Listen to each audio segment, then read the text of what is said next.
Selamat siang saudaraku, salam sehat selalu ya. Jangan lupa hati harus gembira karena hati yang gembira adalah obat yang paling mujarab.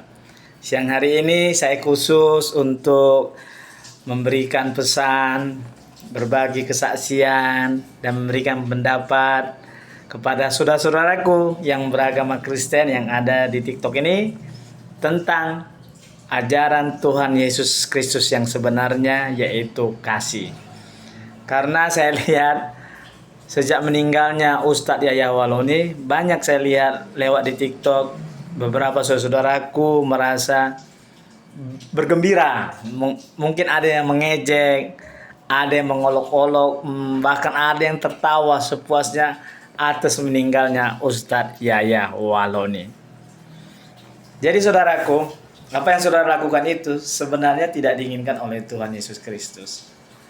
Saya mau pastikan kepada kita semua, bukti nyata bahwa Yesus Kristus itu adalah Tuhan karena hanya Beliau yang dengan secara tegas dan yakin mengajarkan kepada pengikutnya ajaran Tuhan Allah Pencipta. Kalau dia bukan Tuhan Allah Pencipta tersebut, dia tidak akan mengajarkan ini. Ajarannya apa? Mengasihi sesama manusia. Ya, kita harus kasih sesama manusia. Mengampuni orang yang bersalah kepadamu. Jangan menghakimi orang lain. Karena apa saudaraku?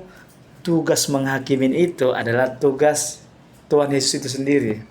Tugas Tuhan Allah Pencipta langit dan bumi. Ya, saudaraku ya. Saya memberikan kesaksian kepada saudara-saudaraku semua tentang apa yang saya alamin. Tidak semua atau tidak banyak yang beruntung yang beragama Kristen ataupun beragama yang lain bisa berbicara langsung dan bertemu dengan Tuhan Yesus langsung. Saya mengatakan, bersaksi bahwa saya pernah bertemu, berbicara dan meminta ampun langsung kepada Tuhan Yesus Kristus. Kapan itu terjadi? Begini saudaraku. Di tahun 1998, tepatnya sekitar bulan Oktober atau September kalau saya nggak silap, 1998, saya meminta izin kepada orang tua saya untuk keluar malam dengan alasan mengerjakan skripsi, karena pada saat itu saya lagi nyusun skripsi untuk tamat kuliah. Jadi orang tua saya, bapak saya ngasih izin dengan mengatakan, ini hari Sabtu, jangan malam kali pulang, karena besok pagi harus ke gereja. Saya bilang, ya Pak. Di luar gerbang sudah menunggu teman saya, 2 orang. Teman saya ini mau ngajak saya untuk pergi ke diskotik. Mungkin kalau ada yang anak orang Medan langsung tahu, diskotik yang terkenal dulu ada di Hotel Danau Toba, namanya diskotik Ari King King. Kalau saya masih ingat lagunya Ari King King King, Ari King King King, Ari King King King. Gitu. Jadi pada saat itu diskotik rame pada jam 12 malam ke atas.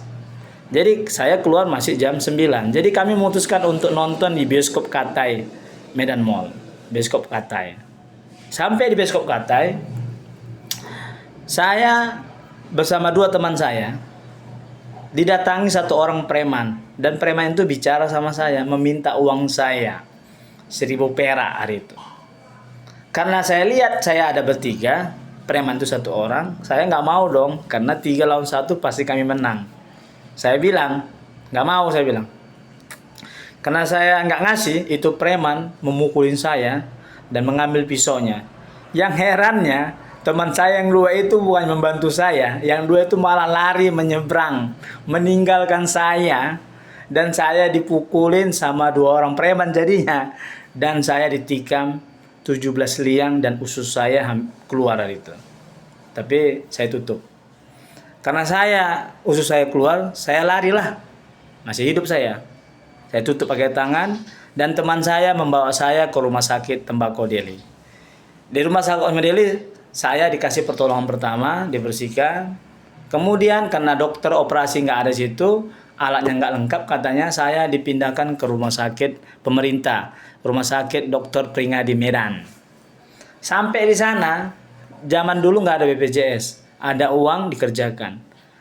Pihak rumah sakit meminta uang untuk mengerjakan untuk dioperasi, karena saya memang harus dioperasi, kalau tidak bisa lewat. Saya nggak ada uang, saya harus telepon. Dulu kan handphone belum ada, belum maju lah, ya belum ada handphone. Harus pulang lah dulu teman saya ke sana mau meminta uang, membawa uang. Jadi bapak saya itu datang sekitar 3-4 jam dan datang bawa uang. Di masa itulah saya masa kritis antara hidup dan mati. Ya, antara hidup dan mati. Ketika bapak saya datang bawa uang, baru operasi mau dikerjakan, saya masuk di ruang operasi dan saya langsung dibius dan tidak akan sadarkan diri. Pada saat dibius itulah saya merasa bertemu dengan Tuhan Yesus Kristus di dalam perjalanan itu. Saya bertemu Tuhan Yesus Kristus, saya menangis dan berlutut di depannya dan meminta maaf atas kesalahan saya. Dan saya mengatakan, tolong maafkan saya, dan saya berjanji kalau saya dikasih hidup sekali lagi, dan saya akan melayani dia sesuai dengan keilmuan saya. Dan itu janji saya. Ternyata permintaan saya itu dikabulkan Tuhan Yesus Kristus, dan saya hidup. Dan sejak tahun 1998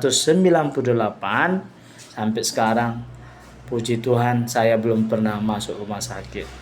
Dan sesuai dengan janji saya pada Tuhan Yesus Kristus, di tengah-tengah kekurangan finansial saya tidak berapa banyak uang, tapi saya menghabiskan pencarian saya hampir 15 tahun untuk melayani Tuhan Yesus melalui pendidikan sekolah Kristen yang ada di Medan dan di Deli Serdang. Dan profesi saya sebagai pengacara banyak juga membantu orang-orang yang membutuhkan keadilan. Jadi cerita ini menunjukkan kepada kita semua yang percaya bahwa Yesus itu adalah Tuhan,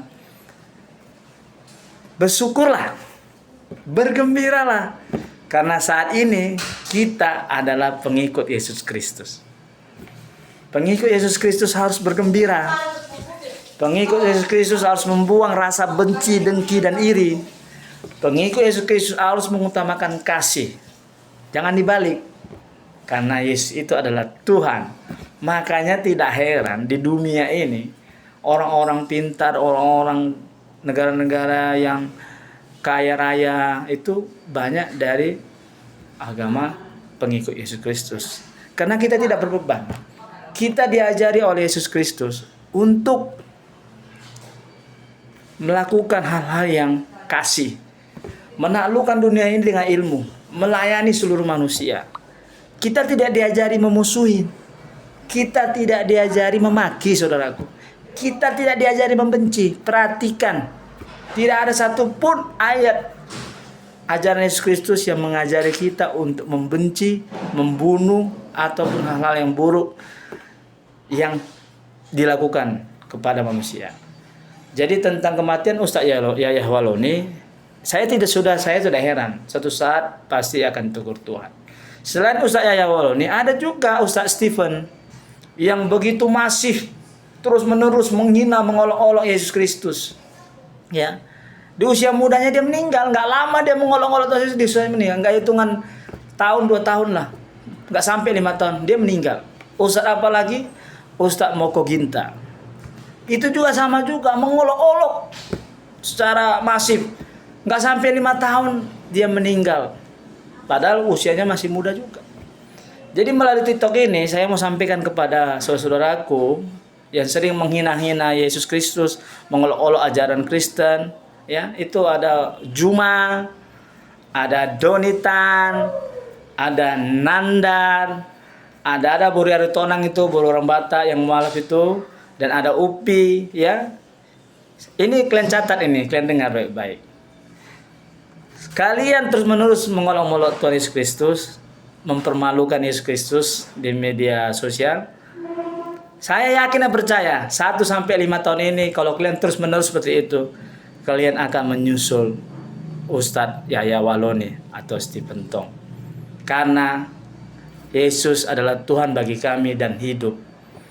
Saya sarankan sebaiknya kalian fokus mengajarin ajaran agama Islam kepada saudara-saudaraku yang beragama Islam. Jangan olok-olok Tuhan kami.